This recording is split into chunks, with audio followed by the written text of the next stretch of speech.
Welcome to the National Crime Victim Law Institute's online toolkit. Toolkits, which include a combination of videos, downloadable resources, and other interactive exercises, are part of the larger universe of resources that NCVLI offers.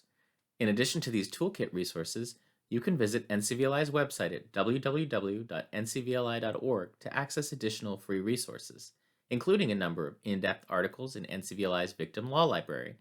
You can also visit our website to request additional technical assistance and trainings on victims' rights-related topics. Welcome to the tool on responding to a pretrial subpoena duces tecum. This tool was made possible in part by a subgrant from the National Organization of Victim Assistance through the Office on Violence Against Women and in part through an award from the Office for Victims of Crime. Our learning objective for this tool is to identify a checklist of items for initial consideration when drafting a response to a pretrial subpoena duces tecum. This learning objective comes in the context of when a victim wishes to challenge such a subpoena, as not all victims will have this preference. Please feel free throughout this tool to think of other or different considerations along the way, as each client victim has different needs and preferences, because laws vary from jurisdiction to jurisdiction, and since subpoenas in terms of what is sought and how information or items are sought can vary. This checklist of items for initial consideration will help get you started and can easily be modified on a case-by-case basis. Before we turn to the checklist, it's important to determine who is being asked to provide records or information and who else may be asked to provide records or information in the future.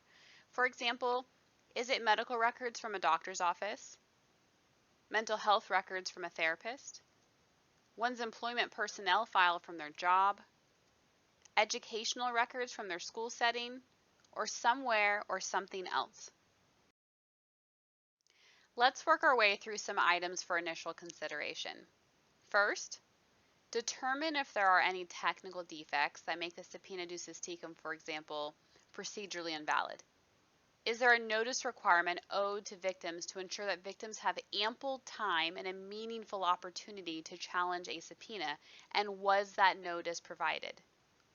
Are there service requirements, such as allowing a subpoena to be served on a third party only by court order, and was that process circumvented?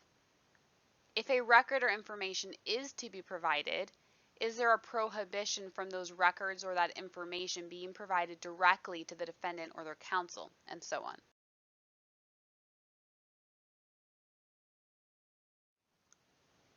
Next, is it clear in your briefing that defendants do not have a federal constitutional right to pretrial discovery from crime victims? Have you looked to and cited cases such as the 1977 United States Supreme Court case Weatherford v. Bursey at 429 U.S. 545, or the 1987 United States Supreme Court case Pennsylvania v. Ritchie at 480 U.S. 39? Moving to the next item. Determine if the subpoena duces tecum is seeking irrelevant records or information or is being used as a means to harass a victim. For example, several state Supreme Courts have allowed challenges to a third-party subpoena duces tecum to prevent undue or unnecessary harassment. Last, but certainly not least, assert as applicable a victim's rights, privileges, and protections. There is a lot to work with here, beginning with the right to privacy. The Supreme Court of the United States, for example, has recognized a right to privacy in notable cases such as Whelan v. Roe and Roe v. Wade. There is also a federal statutory right to privacy in the Federal Crime Victims' Rights Act, also known as the CVRA, at 18 U.S.C. section 3771, which also affords a right to privacy for crime victims, specifically the right to be treated with fairness and with respect for the victim's privacy. Many states have a state constitutional right to privacy, such as in Ohio, and other states have a state statutory right to privacy, such as in Illinois. In addition to the right to privacy, there are also a wealth of other rights that can be leveraged, such as the right to be treated with fairness and respect for the victim's dignity, the right to prevent the disclosure of confidential information or records to the defendant, which could be used to locate or harass the victim, or the right to be free from intimidation, harassment, and abuse, and the list goes on. In addition to these rights, there are also privileges, such as the federal psychotherapist privilege. There are also protections, such as rape shield laws, or other protections tied to funding, such as those associated with the Victims of Crime Act, also known as VOCA, or the Violence Against Women Act, also known as VAWA.